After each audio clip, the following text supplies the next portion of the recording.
اللہ تعالیٰ نے پے در پہ ان پر 5 قسم کے عذاب نازل کیے جن کی تفصیل درج ذیل ہے۔ پھر ہم نے بھیجا ان طوفان اور ٹڈی اور چچڑی اور مینڈک اور خون، بہت سی نشانیاں جدا جدا، پھر بھی تکبر کرتے رہے اور تھے وہ لوگ گناہ گار۔ اور جب پڑتا کوئی خدائی عذاب تو کہتے، اے موسیٰ دعا کر ہمارے لیے اپنے رب سے، جیسا کہ اس نے بتلا رکھا ہے تجھ کو، اگر دور کر دیا تو نے ہم سے یہ عذاب، اور جانے دیں گے تیرے ساتھ بنی اسرائیل کو۔ میں قوم فرعون پر 5 قسم کے عذابوں کا ذکر کیا گیا ہے اور ان کو اس آیات میں آیات مفصلات فرمایا ہے، جس کے معنی حضرت عبداللہ بن عباس رضی اللہ عنہ کی تفسیر کے مطابق یہ ہے کہ ان میں ہر عذاب ایک معینہ وقت تک رہا، پھر موقف ہو گیا اور کچھ مہلت دی گئی، اور اسی طرح دوسرا تیسرا عذاب اسی طرح الگ الگ ہو کر ان پر آیا۔ اسی کو شیخ الہند رحمۃ اللہ علیہ نے اختیار کیا۔ ابن منظر رحمۃ اللہ علیہ نے ابن عباس رضی اللہ عنہ کی روایت سے نقل کیا ہے کہ ان میں سے ہر عذاب قوم فرعون پر 7 روز تک مسلط رہتا تھا۔ ہفتے کے روز سے شروع ہوتا، دوسرے ہفتے کے دن رفع ہو جاتا، اور پھر 3 ہفتوں کے انہیں مہلت دی جاتی تھی۔ قحط اور طوفان۔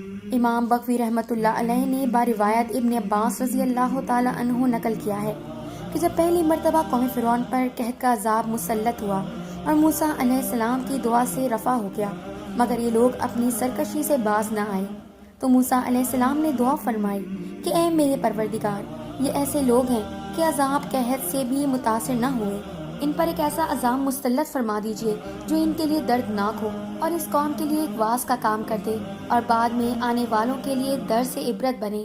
تو اللہ تعالیٰ نے پہلے ان پر طوفان کا عذاب بھیجا۔ مشہور مفسرین کے نزدیک طوفان سے مراد پانی کا طوفان ہے۔ قوم فرعون کے گھروں اور زمینوں کو طوفان کے پانی نے گھیر لیا، نہ کہیں بیٹھنے کی جگہ رہی اور نہ ہی زمین میں کچھ کاشت وغیرہ کرنے کی۔ اور عجیب بات یہ تھی کہ قوم فرعون کے مکانات اور زمینوں کے ساتھ ہی بنی اسرائیل کے مکانات اور زمینیں تھیں، لیکن بدستور خشک تھی، کہیں طوفان کا پانی نہیں تھا۔ اس طوفان سے گھبرا کر قوم فرعون نے موسیٰ علیہ السلام سے التجا کی کہ اپنے رب سے دعا کیجیے کہ یہ عذاب ہم سے دور فرما دے، تو ہم ایمان لے آئیں گے اور بنی اسرائیل کو آزاد کر دیں گے۔ حضرت موسیٰ علیہ السلام کی دعا سے یہ عذاب دور ہوا اور ان کی کھیتیاں پہلے سے بھی زیادہ ہری بھری ہو گئیں۔ تو اب کہنے لگے کہ یہ در حقیقت عذاب نہ تھا بلکہ ہمارے فائدے کے لیے تھا، جس کے نتیجے میں ہماری زمینوں اور پیداوار میں اضافہ ہوا، اس لیے موسیٰ علیہ السلام کا اس میں کوئی دخل نہ تھا۔ یہ کہہ کر سب نے عہد و پیمان نظر انداز کر دیے۔ عذاب ٹڈی۔ اس طرح یہ لوگ 1 ماہ تک امن و عافیت سے رہے۔ اللہ تعالیٰ نے ان کو غور و فکر کرنے کی مہلت دی، مگر یہ ہوش میں نہ آئے، تو اب دوسرا عذاب ٹڈیوں کا ان پر مسلط کر دیا گیا۔ ٹڈی دل نے ان کے سب کھیتوں اور باغوں کو کھا لیا۔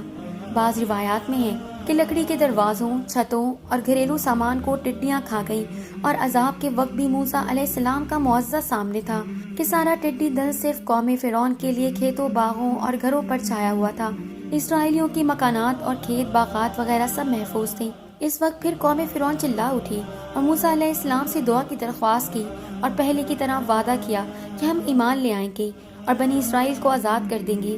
موسیٰ علیہ السلام نے پھر دعا کی اور یہ عذاب ہٹ گیا، مگر عذاب ہٹنے کے بعد انہوں نے دیکھا کہ ہمارے پاس اب غلے کا اتنا ذخیرہ موجود ہے کہ ہم اسے سال بھر کھا سکتے ہیں، تو پھر سرکشی اور عہد شکنی پر آمادہ ہو گئے، نہ ایمان لائے اور نہ بنی اسرائیل کو آزاد کیا۔